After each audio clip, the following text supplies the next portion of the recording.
Hello, good evening. I'm your guide from this museum. I'm here to discuss who is Margaret Mead. Margaret Mead, she was born on December 16, 1901 and died in November 15, 1978. Was an American cultural anthropologist who featured frequently as an author and speaker in the mass media during the 1960s and 1970s. She earned her bachelor degree at Barnard College in New York City and her MA and PhD degrees from Columbia University. Mead served as president of the American Association for the Advancement of Science in 1975. Mead was a communicator of anthropology in modern American and Western culture and was often controversial as an academic. Her first detailing the attitudes towards sex in South Pacific and Southeast Asian traditional cultures influenced the 1960s sexual revolution. She was a proponent of broadening sexual convention within a context of traditional Western religious life. Before departing for Samoa, Mead had a short affair with the linguist Edward Sapir, a close friend of her instructor Ruth Benedict. But Sapir's conservative ideas about marriage and the woman's role were unacceptable to Mead. And as Mead left to field work in Samoa, the two separated permanently. Mead received news of remarriage while living in Samoa, where on a beach she later burned their correspondence. Mead was married three times. After a 6-year engagement, she married her husband 1923 to 1928 American Luther Cressman, a theology student at the time who eventually became an anthropologist. Between 1925 and 1926, she was in Samoa returning from on the boat she met Rio Fortune, a New Zealander headed to Cambridge, England to study psychology. They were married in 1928 after Mead divorced from Cressman.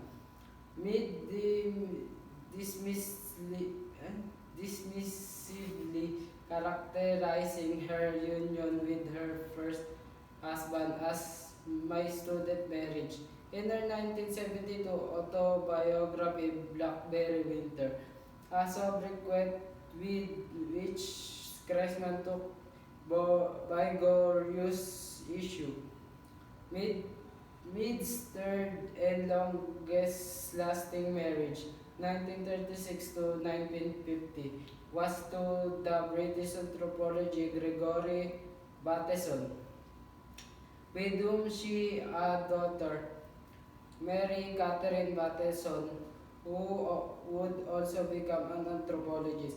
Mid-Pedres pediatrician was Benjamin Spock, whose subsequent writing on child rearing incorporated some of Mead's own practice and beliefs acquired from her ethnological field observation, which she shared with him in particular. Breastfeeding on the baby's demand rather than a schedule. She readily acknowledged that Gregory Bateson was the husband she believed the most. She was devastated when he left her, and she remained his loving friend ever after, keeping his photography by her bedside wherever she traveled, including beside her hospital deathbed. 428 Margaret Mead, the first of five children, was born in Philadelphia but raised in nearby Doylestown, Pennsylvania.